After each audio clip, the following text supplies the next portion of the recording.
Hi, students. So here's my example of how to do the one thing we do well share. Start off by introducing yourself. My name is Elizabeth Breyer. I like to be called Elizabeth or Professor Breyer or Ms. Breyer. Any of those will do fine. And the first question is, what was it like the first time you did the thing that you're good at? If you weren't good at it automatically, how did you know you needed to get better? How did it feel not to be good at it automatically? So my thing that I'm pretty good at is reading poetry.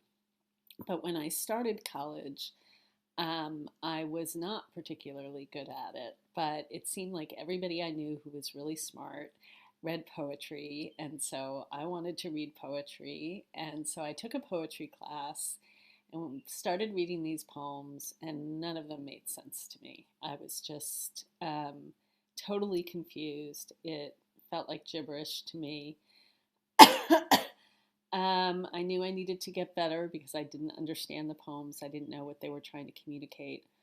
And I felt really stupid, frankly.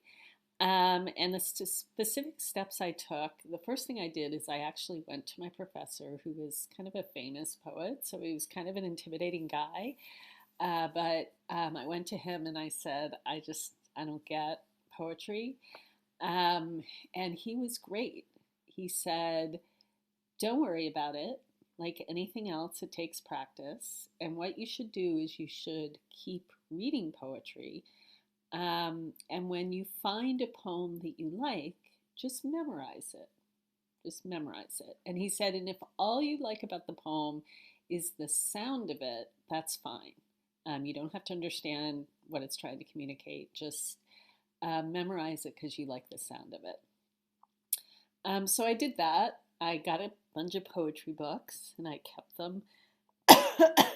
And like I'd read a few poems every night before I went to sleep. And one night I read this poem by Emily Dickinson called, that starts off, There's a Certain Slant of Light.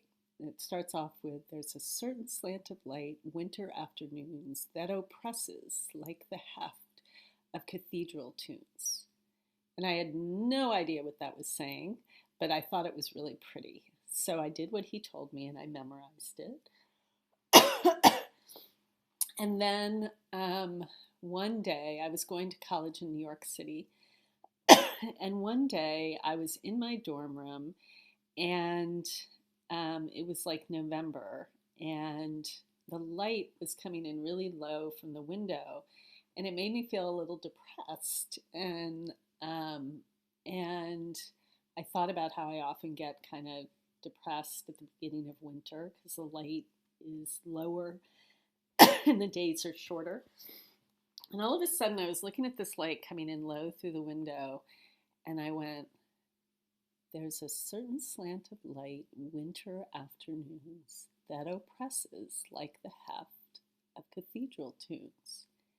And I had memorized this poem months before, but suddenly I realized that that was what the poet Emily Dickinson was talking about. She was saying, in winter, the light comes in lower and it kind of oppresses us. It kind of weighs us down like cathedral tunes. And when I think of cathedral tunes, I think of like organ music that's very heavy and oppressive. Um, and all of a sudden, I realized I was having this feeling that Emily Dickinson had 200 years before. And I connected with her. And it was like the poem sort of cracked open like an egg. Um, and now I think I know I'm pretty good at reading poetry because often when I read a poem, I have kind of an idea about about what it's about. Did I learn anything about myself from this process? I learned what I hope you guys will learn in this class, to not be afraid of confusion, to just let yourself sit with it when you're confused. It takes a lot of courage to do that when you read something and you don't understand it, and you just take a deep breath and and say to yourself, I'm just going to sit with this, and maybe eventually it'll start to become clearer to me. Um, And I learned that reading poetry is different from reading, say, a computer instruction manual.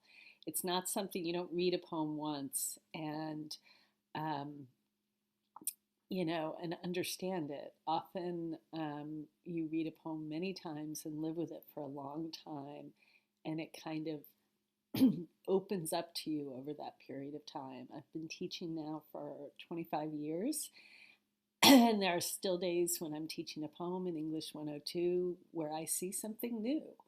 And I consider that really exciting.